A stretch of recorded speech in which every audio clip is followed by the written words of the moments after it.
Je vais vous le polir un petit peu pour qu'il soit présentable.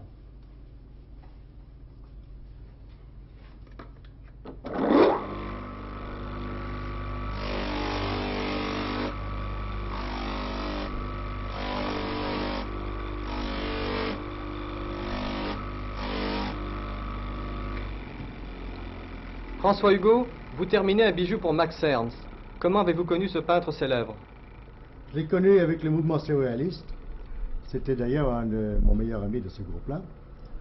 J'ai connu avec Breton, Aragon, Éluard, Dali, Tzara, etc., tous les autres. J'ai connu également ceux qui ont précédé, Picabia et Marcel Duchamp, qui ont fait partie du mouvement Dada. Vous avez donc participé à la vie artistique depuis la Première Guerre mondiale. Certainement. Ces artistes ont-ils marqué votre œuvre? Sans aucun doute. Qui, par exemple? Max Ernst, Picasso, et puis Derain, qui n'était pas de ce groupe-là, mais avec qui je travaillais. J'ai travaillé Derain notamment pour lui fabriquer des émaux. Il avait fabriqué un four dans une vieille cheminée à Chambourcy, et il m'a appelé un jour pour faire fondre ses émaux. Et cette cheminée marchait au charbon, ça ne chauffait pas assez. Alors il l'a fait chauffer au charbon, et la cheminée a pris feu immédiatement. Et actuellement, que faites-vous? Depuis la guerre, j'ai repris la fabrication d'objets religieux avec Maurice Navarina, grand ami à moi qui a fait des églises en Savoie, notamment l'église d'Assy.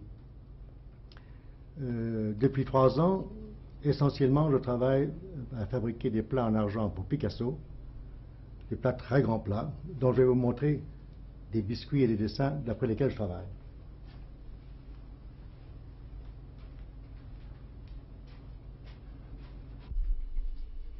Voici un biscuit de Picasso, enfin une terre cuite, une des plus belles d'ailleurs, qui s'appelle le Cavalier, qui a énormément de relief. Voici une autre, une tête de faune. Et c'est d'après ces terres cuites que vous faisiez vos plats? Au début, je faisais les plats en argent d'après les terres cuites qu'a fait Picasso. À la fin, il s'est aperçu qu'on pouvait, qu'il a eu l'idée plutôt, de faire des dessins spécialement pour l'orfèvrerie. Alors il a fait des dessins pour moi, je vais vous montrer.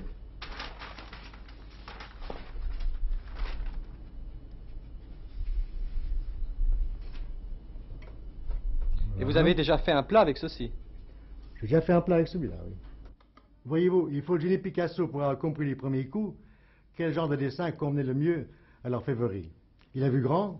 Je ne crois pas qu'on ait jamais fait des compotiers, comme il les appelle lui-même, aussi grands que cela.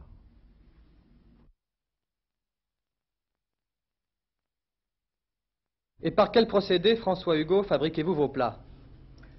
Voilà, je colle en chauffant les plaques d'argent préparées d'avance sur ce qu'on appelle le ciment d'orfèvre, qui est un mélange de poids et de cire, je ne sais quoi, qu'on achète tout fait. Et à l'aide de différents outils, des boutrolles, des ciselets, des marteaux de toutes les formes que je fais avec moi-même, qui sont sur mon établi, je repousse par derrière pour donner le relief selon le dessin. D'ailleurs, vous verrez ici la finition de ce plat-là, le nez et la bouche que j'ai repoussé à cet endroit-là. Je vous ferai une démonstration sur les bijoux de Max Ernst qui sont en or et beaucoup plus petits, car c'est vraiment un peu trop encombrant.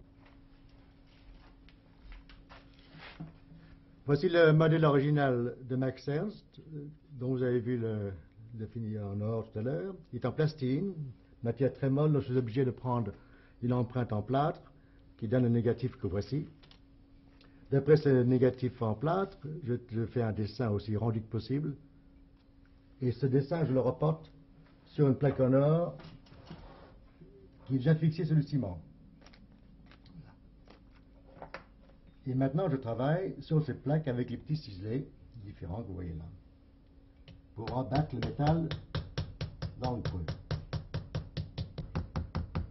Je suis en train de repousser les fonds avec un ciselet spécial.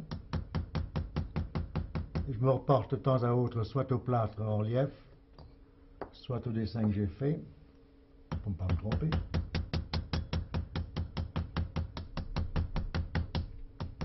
Bien entendu, je change de ciselet toutes les fois que le dessin l'exige. Par exemple, pour la bouche, il faut un ciselet plat, un peu coupant.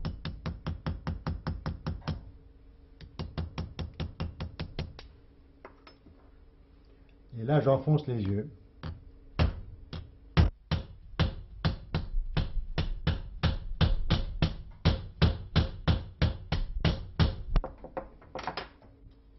J'ai fini de le repousser du côté du dos. Je vais maintenant le repousser du côté de la face